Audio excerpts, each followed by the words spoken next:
Bueno, estimados colegas, estamos en este momento con nuestro nuevo colega, a quien le damos la bienvenida, por supuesto, Rodolfo Viera, quien va a mostrarnos su coloquio hoy día recuperando la transformada de Fourier de estructuras discretas desde sus perturbaciones aleatorias. Rodolfo, por favor. Bueno, muchas gracias. Bienvenido. Muchas gracias por la presentación, Marco, y gracias también a los colegas por venir. Un gusto presentarme en este coloquio. Lo que yo quiero hablar un poquito, que no es lo que Marco escuchó esa vez, sé que es algo distinto. No es lo mismo. Va por ahí, pero no, esto ya está más desarrollado. Entonces lo que quiero hablar yo es básicamente sobre recuperar estructuras de interés, ¿ok? Que vivan dentro de algún objeto discreto. Ya voy a explicar de qué se trata eso. Bueno, de hecho lo que quiero hacer es partir explicando el contexto más general para dar, como delinear los principios, y después lo vamos a hacer todas estas cosas en un caso súper concreto para que quede todo súper claro, ¿ya? Bueno, primero introducir la transformada de Fourier como un objeto que es resistente al ruido, donde la transformada de Fourier está definida sobre alguna clase adecuada de subconjuntos de un grupo. Además queremos entender, y esto es un problema que se remonta al menos hacia Paul, ya puede ser que antes, no lo sé, pero en el cómo la geometría de un grupo o de alguna estructura determina aspectos probabilísticos sobre esa estructura. Entonces, ¿cuál es básicamente la idea para ir delineando los principios? Voy a escribir acá un poquito. Lo que vamos a hacer es partir con, digamos, gamma, ¿ok? Un grupo topológico. No necesariamente abeliano. No, grupo topológico. De hecho, después vamos a hacer cosas en contextos no abelianos. Vamos a tomar H, llamamos H gamma, ¿ok? Una clase de subgrupos de gamma, que ahí le vamos a ir dando más estructura. Y en general lo que vamos a hacer es tomar subgrupos discretos. ¿Ok? Y vamos a tomar un caballero en esta clase que está acá. Un H. Bueno, se fijan que lo que tengo ahí, bueno, lo que dice el título, tengo el concepto de perturbar una estructura discreta. ¿Ya? Entonces, ¿qué es lo que vamos a entender por perturbar? Entonces, lo que vamos a hacer acá es tomar en cada punto de este conjunto H, lo voy a mover de manera aleatoria, ¿ok? En un elemento distinto del grupo. Entonces, en concreto, ¿qué significa eso? Que voy a tomar una familia de variables aleatorias, que voy a denotar por C sub P, donde P vive en H, ¿ok? Estos que están acá son variables aleatorias con valores en gamma.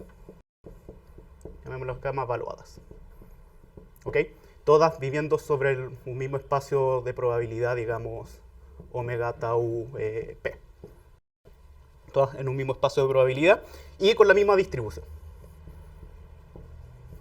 Entonces vamos a mirar una perturbación de esto a través de estas cosas que están acá. Es decir, vamos a considerar el conjunto H sub psi, que en realidad sería un H sub psi en omega. ¿Okay? Omega es un elemento de este omega mayúscula.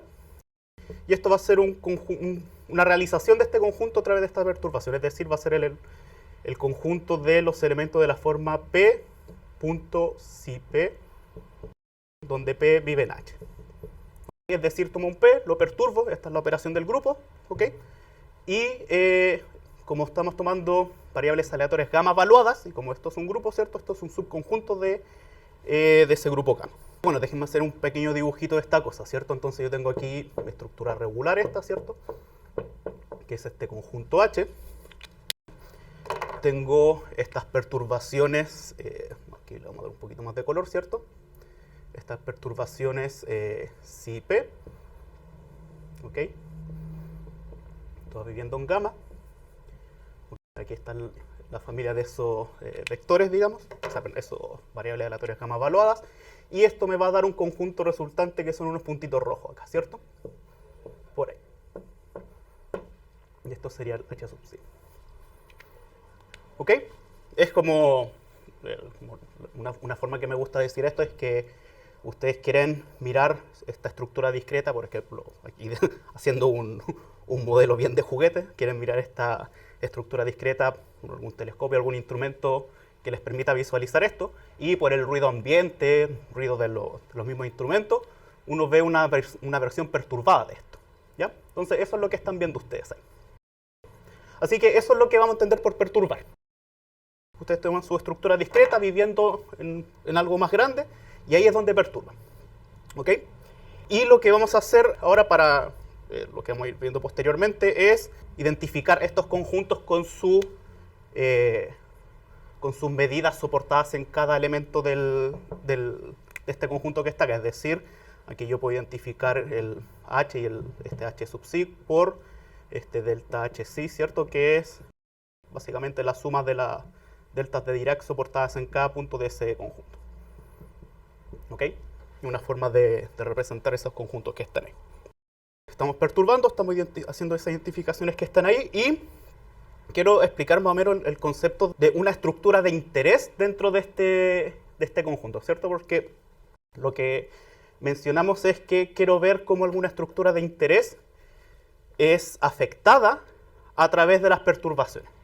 Entonces, intentemos modelar más o menos qué es lo que vamos a entender por una estructura de interés. Lo vamos a modelar de la siguiente forma. Voy a anotar F para empezar a spoilear de que eso va a ser la transformada de Fourier.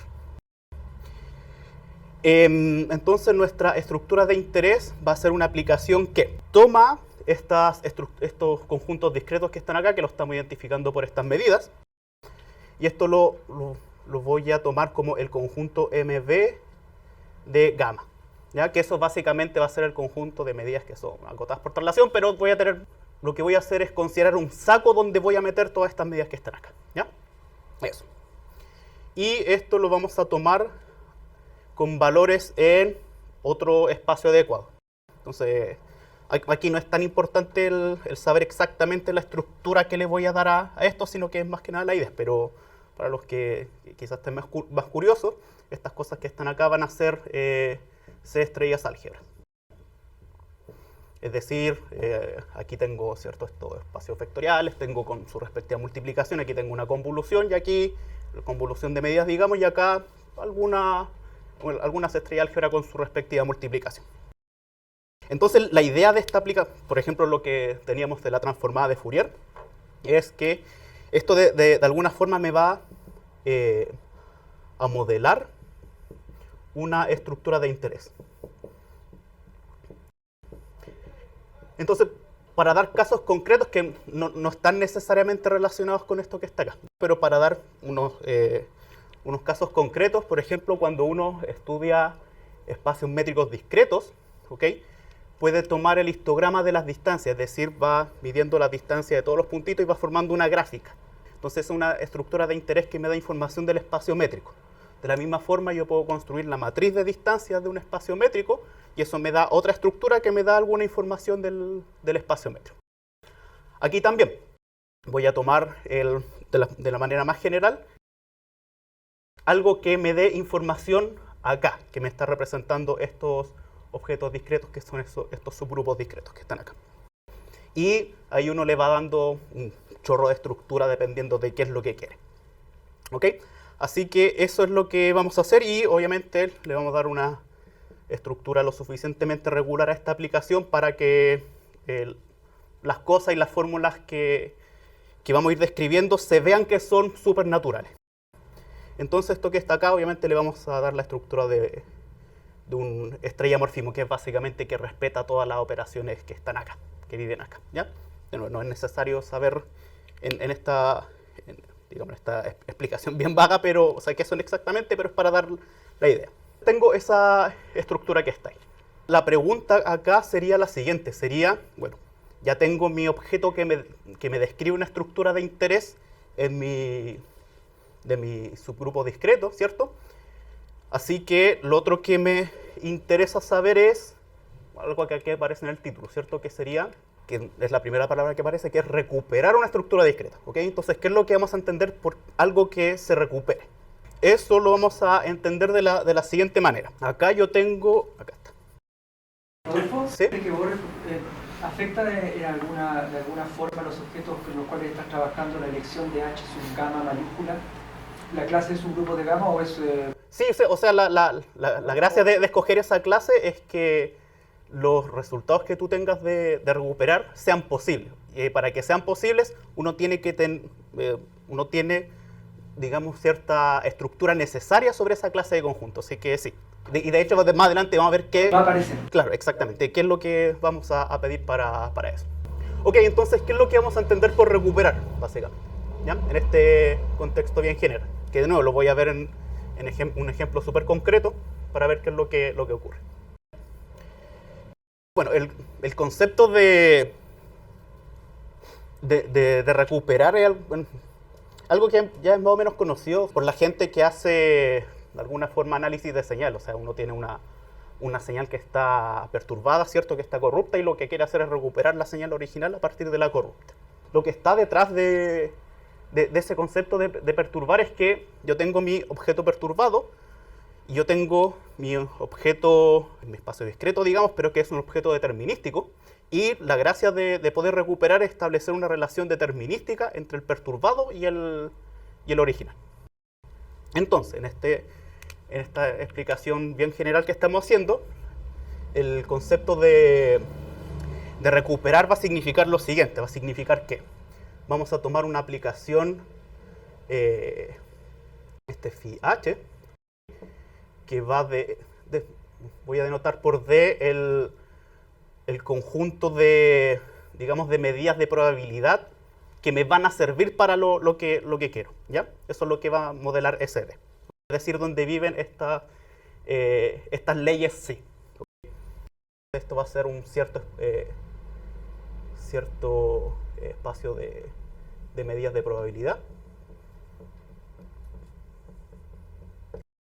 Entonces, yo voy a tener una regla que me asocia a estos ciertos espacios de medidas de probabilidad. Le asocio un elemento en este espacio de Banach que está acá. ¿Ok? Y el concepto de recuperar va a significar lo siguiente. Va a significar que si yo tomo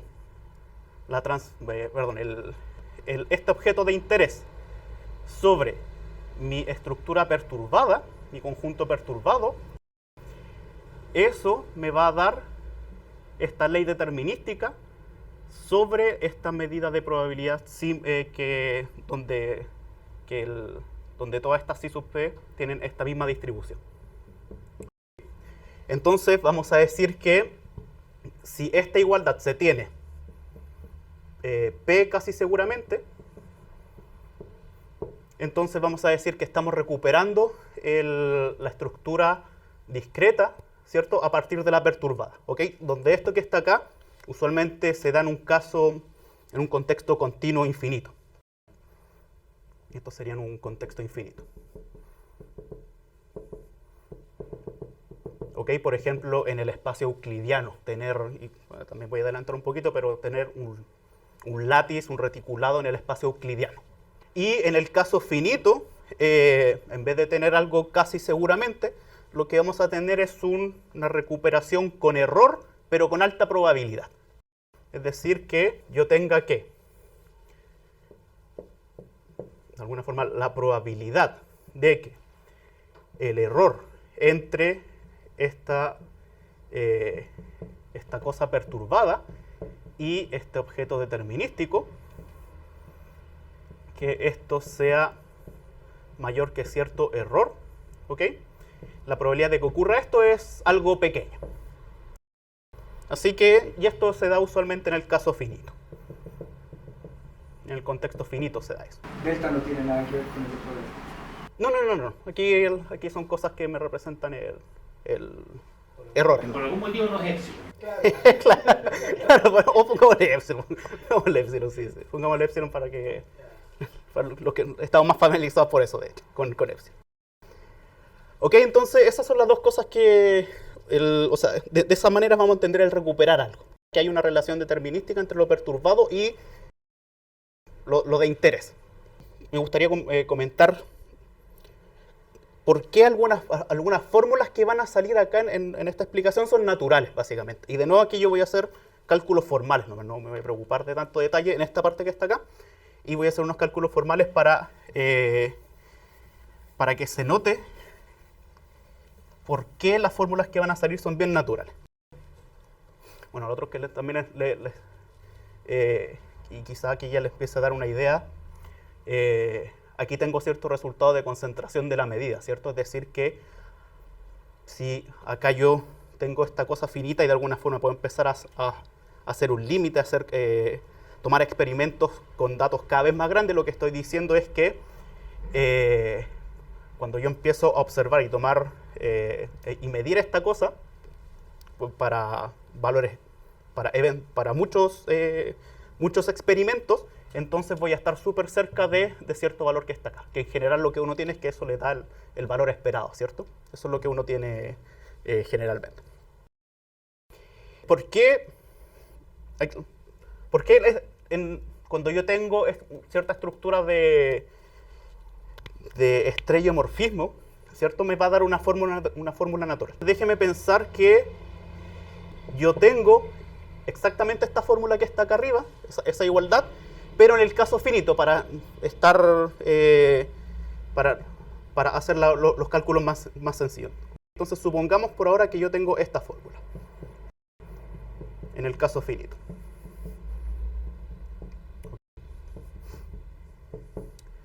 Supongamos que esto está en el caso finito.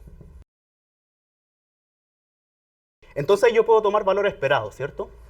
Aquí yo puedo tomar el valor esperado de esto, es decir, a la derecha y a la izquierda, y obtengo eso que está ahí. Acá no me queda nada porque eso es algo determinista. Así que puedo tomar el valor esperado y obtengo eso. El hecho de tener estructuras súper buenas sobre esa f, ¿cierto? Por ejemplo, que al ser un estereomorfismo es lineal, aquí yo puedo conmutar estas cosas que están acá. De nuevo, esto es un cálculo formal, no me quiero ir nada con mucho detalle. Entonces aquí yo tengo esto, ¿cierto?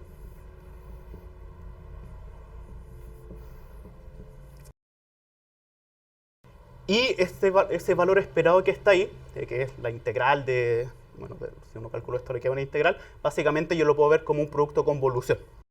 Eso yo lo puedo ver como el producto convolución entre mi elemento determinista, que es el delta H, convolución con esa ley que está ahí.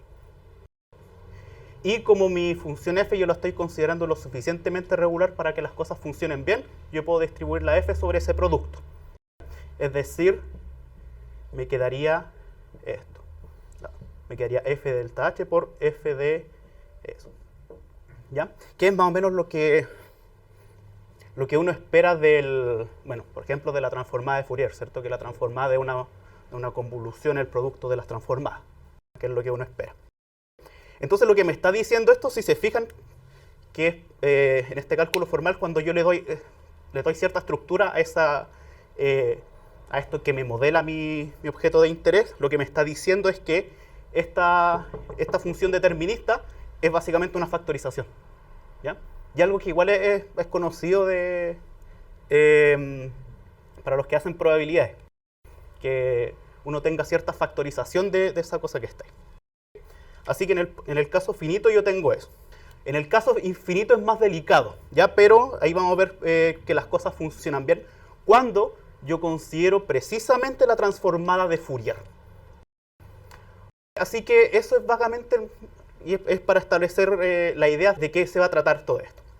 Como les dije, veamos un caso súper concreto. Lo que vamos a hacer es estudiar un caso finito, ¿cierto? Y lo vamos a hacer en el contexto abeliano. Es decir, voy a tomar un toro. ¿Funciona esto? Sí.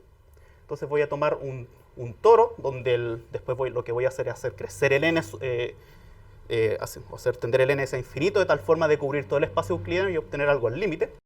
Pero voy a considerar ese toro que está ahí. Y lo que voy a hacer es considerar un subtoro de eso. Es decir, algo de este estilo, ¿cierto? Tengo un reticulado acá. Ok, voy a poner otra línea. Mejor otra así. ¿Cierto? Y lo que estoy haciendo es considerar, estos puntitos, ¿cierto? Van a ser ese toro, el gamma sub n, y voy a considerar un subtoro, algo así, por ejemplo.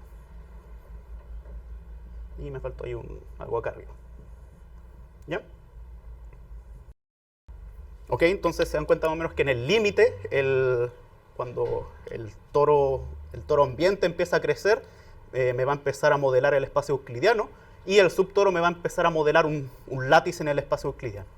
Eso es lo que voy a empezar a tener, bajo cierto régimen entre la diferencia entre entre la grilla ambiente y la subgrilla. El n grande lo va a hacer crecer de una forma especial, ¿no? Para que... Una relación entre los M y los N, exacto. Para que me modele. La noción de divisibilidad, si no... Vamos a aumentar el número de factores. Claro, Vamos a aumentar el número de factores primos. Digamos en el contexto no algebrista. Ok, entonces tenemos. Entonces se está extendiendo por la línea, la recta Exacto, estás cada vez refinando un poquito más. Exacto. O para los que les gusta más el análisis, lo que voy a hacer es hacer un límite de Gromov-Hausdorff y obtener como límite el espacio euclidiano. ¿Ya? Por eso no te gustan los n', porque tiene pocos... Exacto, sí. Básicamente. Exactamente. Sí, sí, eso lo calmo. No hay nada que hacer. Exacto. Vamos a considerar la transformada de Fourier discreta, la USOL. Y de nuevo, voy a considerar mis perturbaciones, es decir que acá voy a perturbar este subtoro que dibujé en rojito con valores en el toro, en esta grilla negra, ¿cierto? Es decir, algo así, por ejemplo. Por ahí este se va para allá, este se va para allá, etc. Pero esto es completamente aleatorio, como el movimiento browniano, ¿se cuestiona? Claro, pero después le vamos a poner ciertas, para que los cálculos funcionen bien, vamos a poner ciertas condiciones de momento, por ejemplo, sobre las... Exacto. Con ciertas condiciones de momento va a hacer que los límites funcionen bien. Ya en el caso límite, pero en el caso finito no va a ser necesario. De hecho, ahí vamos viendo que en el caso finito cosas cuantitativas funcionan bien, pero en el límite sí. Alguna condición de momento uno tendría que poner para que los límites funcionen bien. ¿A qué te refieres con condiciones de momento? Por ejemplo, no sé, que el valor esperado de una potencia de la ley... Momento, ok. A eso me refiero con una condición de momento, exacto. ¿Ya?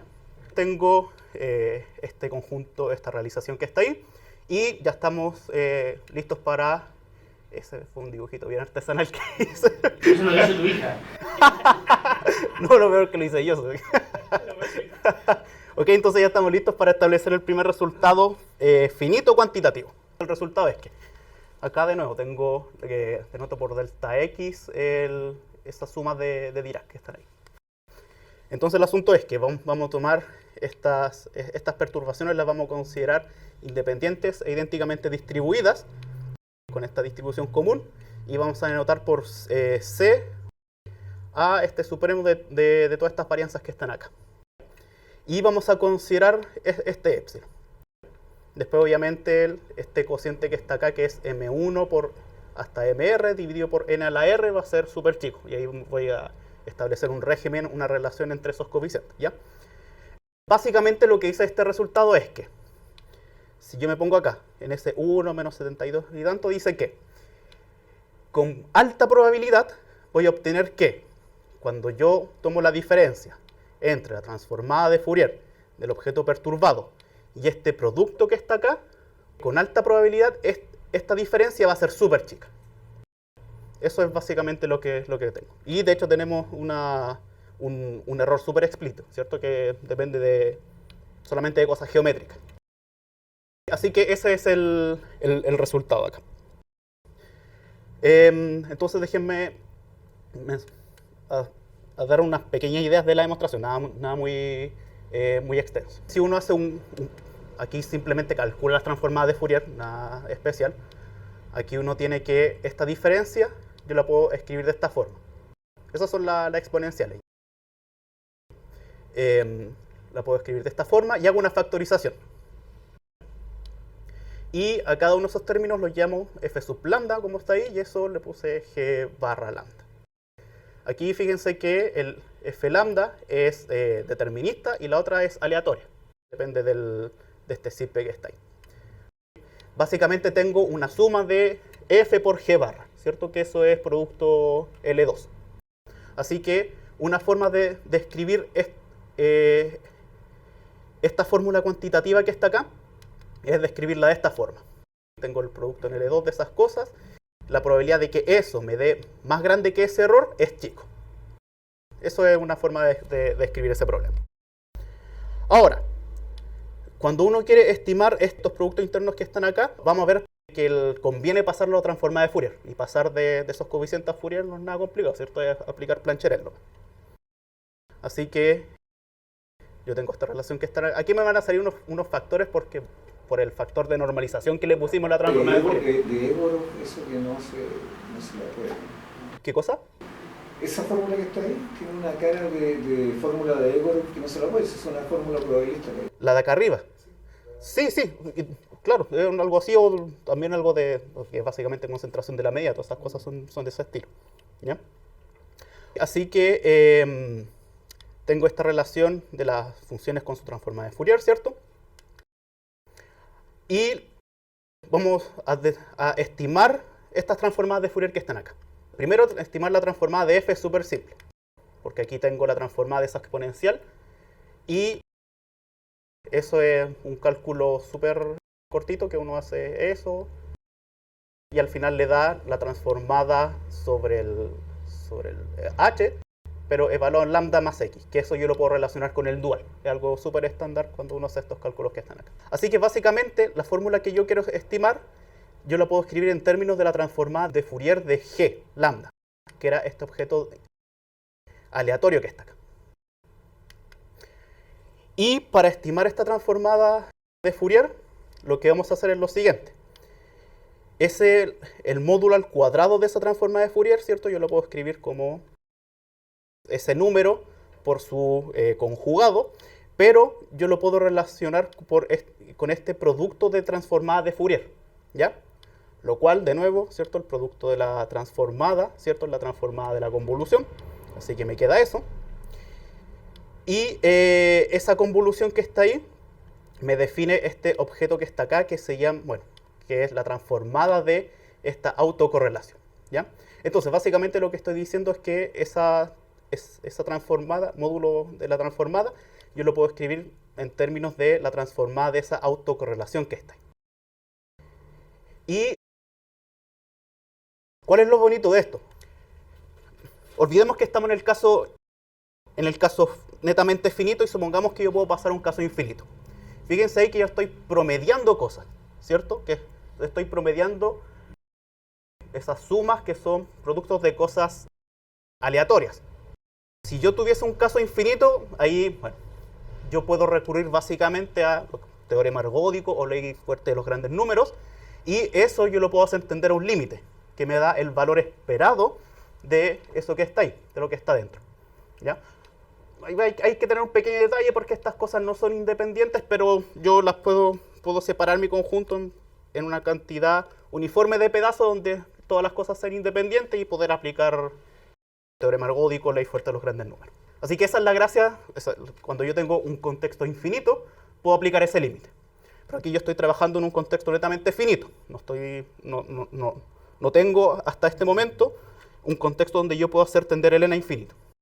Pero lo bueno es que en el contexto finito está la ley fuerte de los grandes números, yo lo puedo escribir en términos cuantitativos por una desigualdad de Chebyshev, básicamente. Así que la desigualdad de Chebyshev me dice que estos promedios que están acá están cerca de su valor esperado con cierto error y con alta probabilidad. ¿Ok?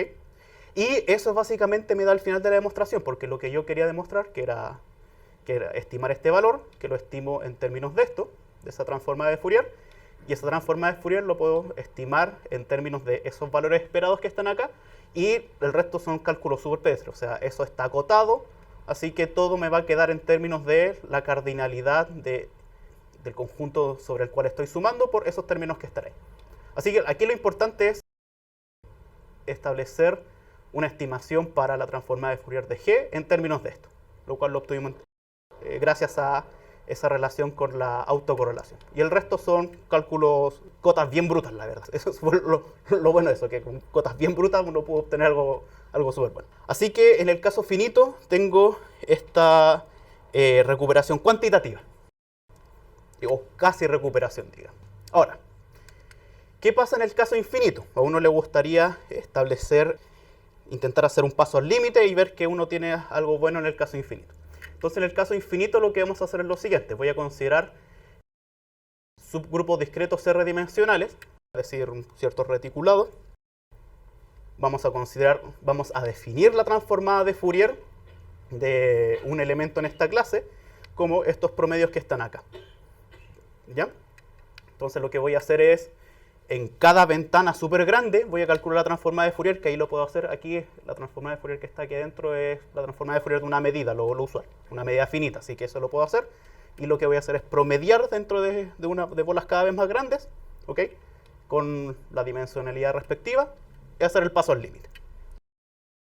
Esa va a ser la estructura de interés que me va a dar cierta información sobre este conjunto discreto, ¿ok? Que en términos concretos es ese límite que está ahí abajo. Y lo de siempre, vamos a considerar en cada punto de ese látiz lo voy a perturbar, ahora con valores en el espacio euclidiano, ¿cierto? Y voy a considerar su versión perturbada. Entonces, el resultado en este caso es que yo puedo hacer el paso al límite. Ya es decir, que si yo tengo mi subgrupo discreto R-dimensional, considero un epsilon mayor que 0 tal que aquí ya me aparece una condición de momento. Que básicamente las perturbaciones, lo que me dice que yo tengo cierto control sobre el ruido. Ya no puede ser algo tan ruidoso, si lo quieren tener en esos términos, para que se pueda entender qué significa esto. Ya no es un proceso tan ruidoso, ya tengo control sobre el ruido. ¿Ok? Entonces, casi seguramente tengo esta igualdad que está ahí. Es decir, que la transformada del objeto perturbado, yo lo puedo factorizar por la transformada del objeto determinista, por el valor, o mejor dicho, la transformada de Fourier de la ley. Eso es lo que me está diciendo ahí.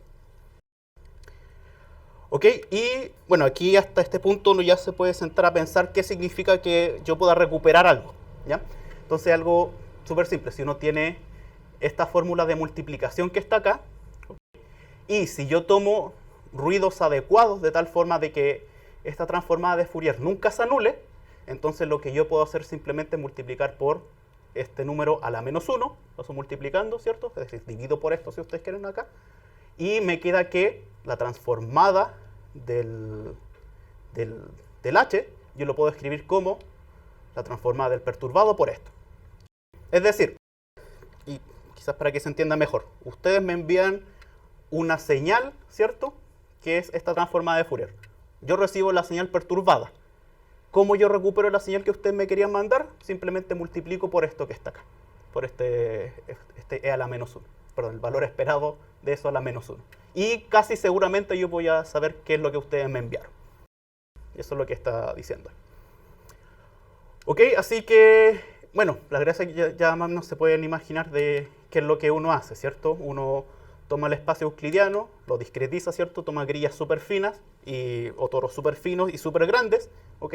Y hago un paso al límite básicamente, ya para no entrar en tantos detalles, pero esa es la idea, ¿ya? Y ocupo el resultado cuantitativo anterior y el error, la gracia del error es que cuando yo hago el paso al límite, el error es cada vez más chico, ¿ya? Así que ahí uno tiene ese... Ese del teorema, puedes volver... Ahí. Ok, entonces ahí dice que el R varía entre 1 y D Sí.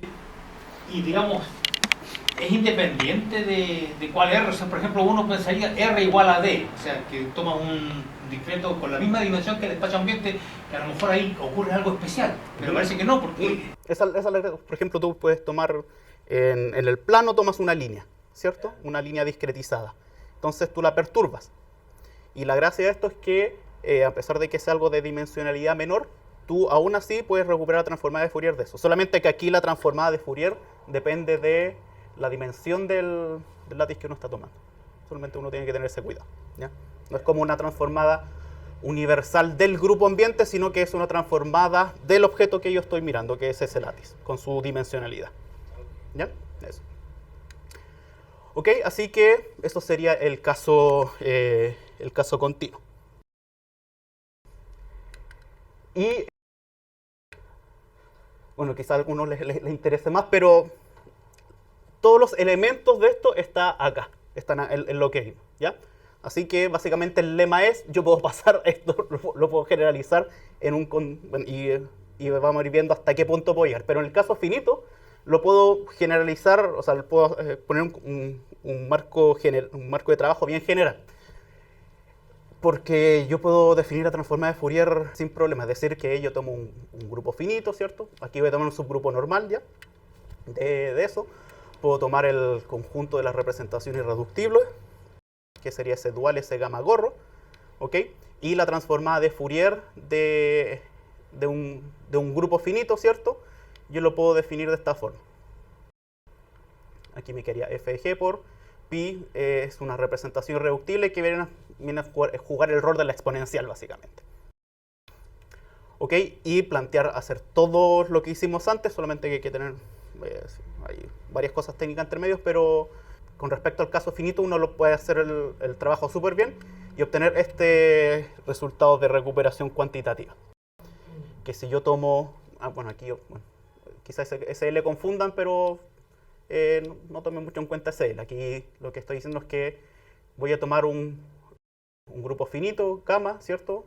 Un subgrupo H con cardinalidad lo suficientemente grande. De nuevo, voy a tomar perturbaciones independientes e idénticamente distribuidas. ¿Ok?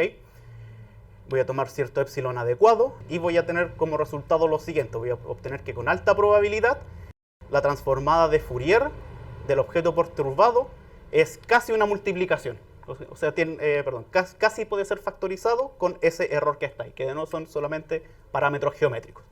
¿Ya? Y la demostración es básicamente igual a lo que teníamos antes, pero solamente que es con mucho cuidado. Las cosas funcionan igual. Y ahora la pregunta sería lo siguiente. En el caso euclidiano, nosotros podemos pasar de grupos finitos abelianos y hacer un paso al límite y obtener un resultado de recuperación de la transformada de Fourier en el espacio euclidiano, ¿cierto? Y recuperar la transformada de Fourier de un látiz, ¿ya? Obviamente la pregunta es, ¿qué sería pasar un límite en un grupo general? Y lo que voy a hacer es explicar el contexto donde esta cosa funciona y al final voy a explicar por qué este es el framework más natural que hay para los cálculos, básicamente. Entonces, el límite continuo que nosotros vamos a considerar van a ser grupos de Lie potentes, ¿cierto? Que son localmente compactos, simplemente conexos, ¿ya? Que básicamente es donde yo puedo establecer un difeomorfismo entre la variedad, ¿cierto? Y RD, ya solamente con otra estructura de grupo.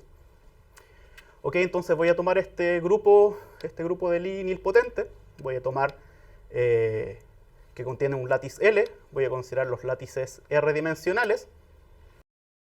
Yo le puedo dotar de cierta base que es compatible con L en el sentido de que L yo lo puedo escribir de esta forma. Aquí la exponencial es la aplicación exponencial, ya que va del álgebra de Lie en el grupo. Entonces yo tengo un difeomorfismo canónico, ¿cierto?, entre RD y el grupo de Lie, ¿cierto?, mediante esta aplicación exponencial.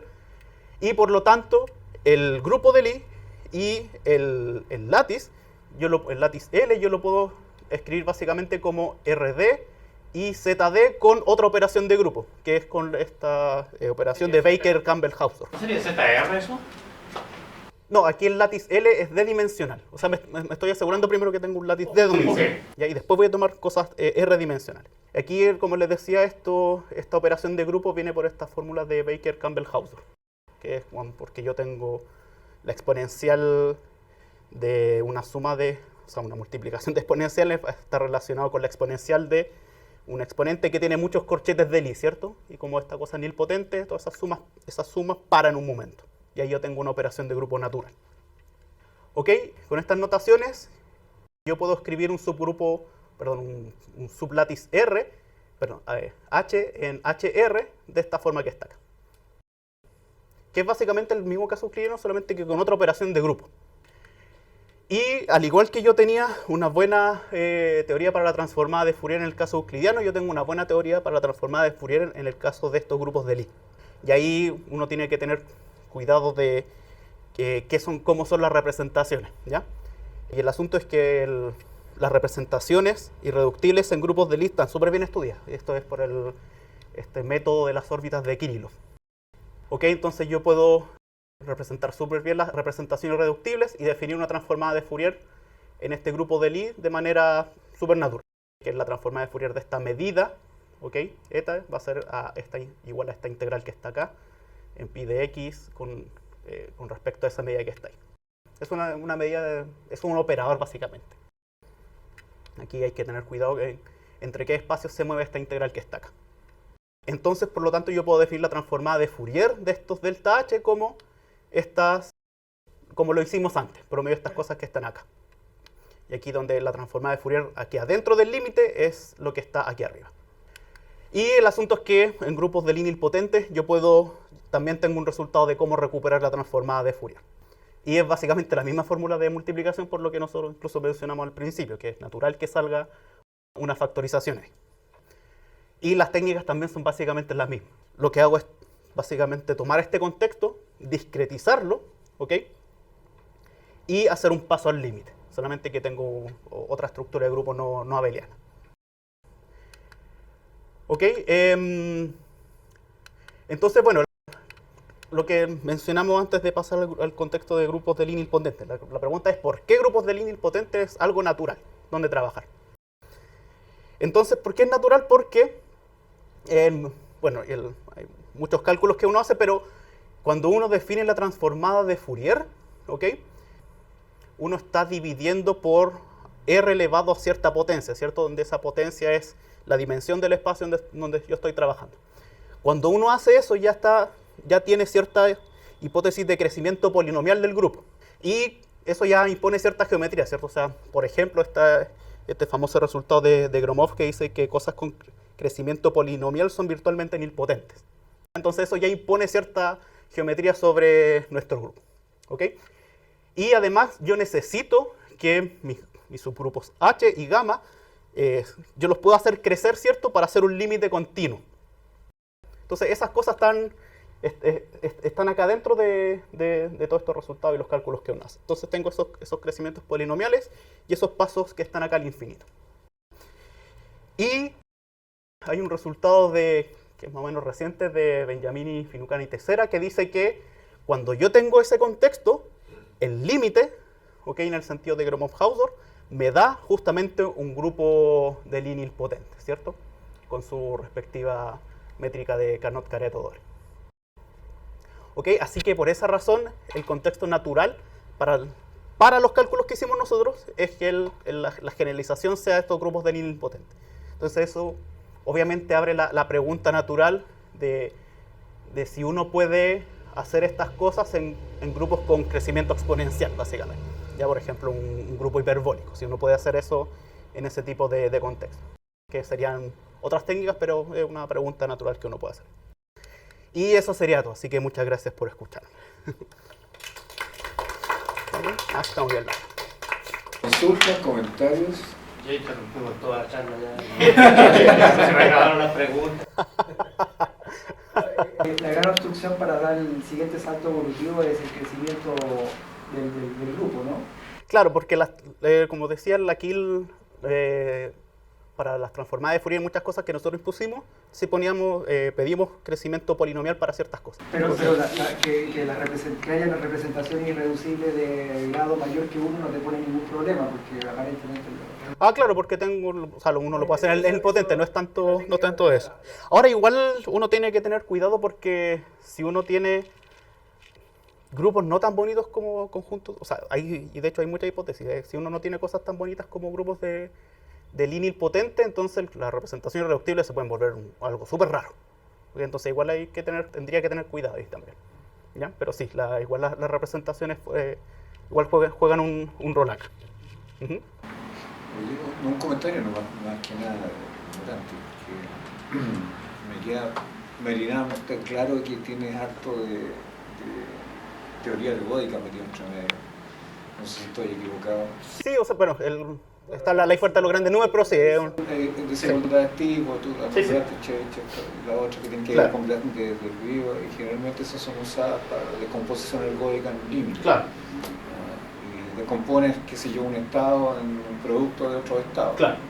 ¿Sabes? Cuando los estados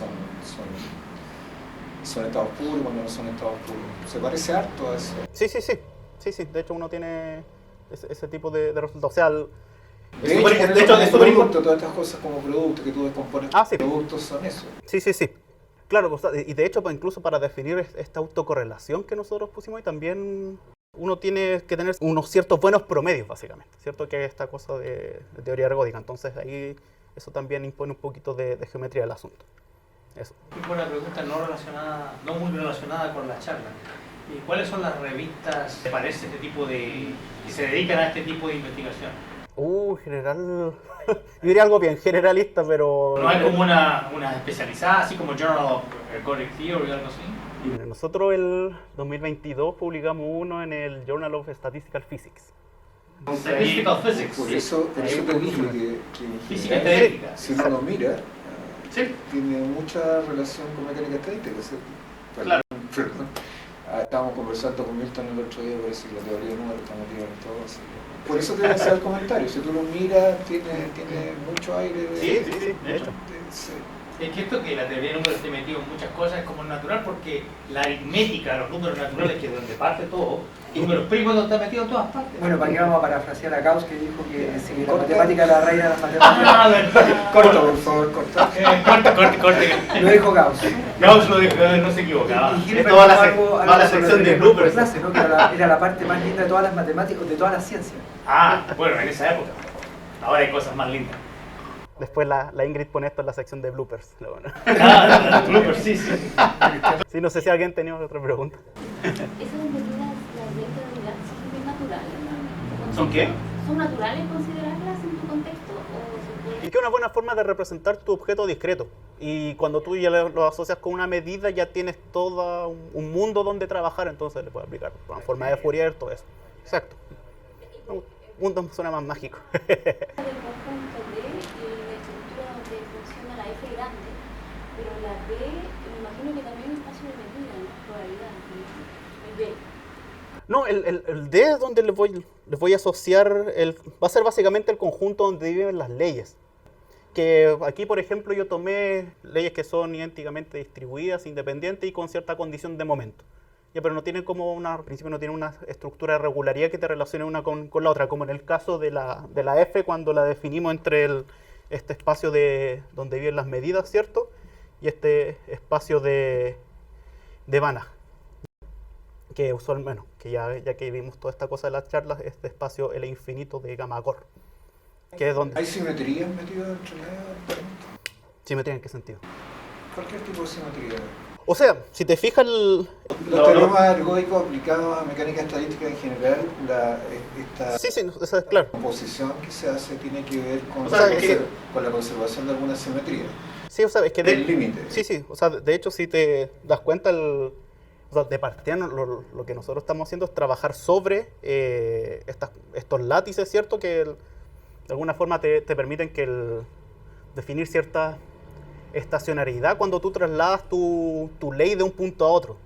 Y ahí tú tienes esta operación de grupo. O sea, esa especie de simetría está en el mismo conjunto que estamos tomando. Aunque en el caso continuo, tú puedes tener un resultado de recuperación cuando pierdes un poco de esta estructura de grupo, ¿cierto? Y poner algo aperiódico, ¿ya? Que de hecho, no sé si me lo salté, eso que juré que lo escribí por ahí. No sé si me lo salté. Déjenme ver el título.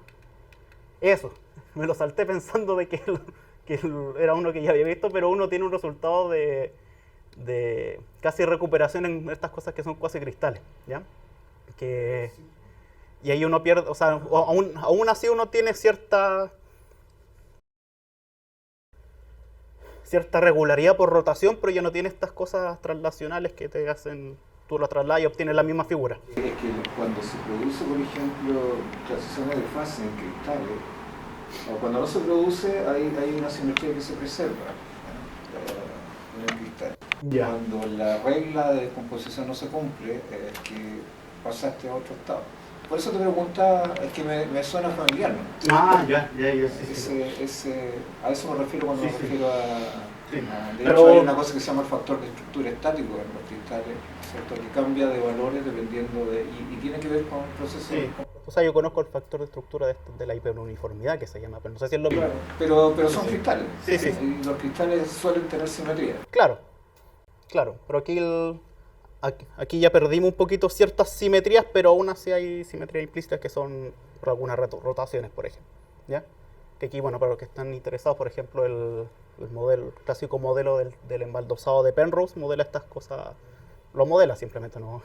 Porque estas cosas, cuando uno tiene este tipo de estructuras matemáticas en general son cosas infinitas, ¿ya?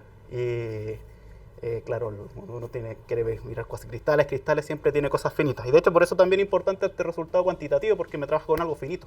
¿Ya? Porque uno siempre trabaja con idealizaciones de estas cosas, pero tener ya el resultado cuantitativo para un modelo finito, eso es bueno.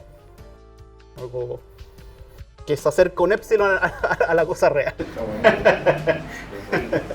Así que eso. Bueno, le agradecemos. Ya.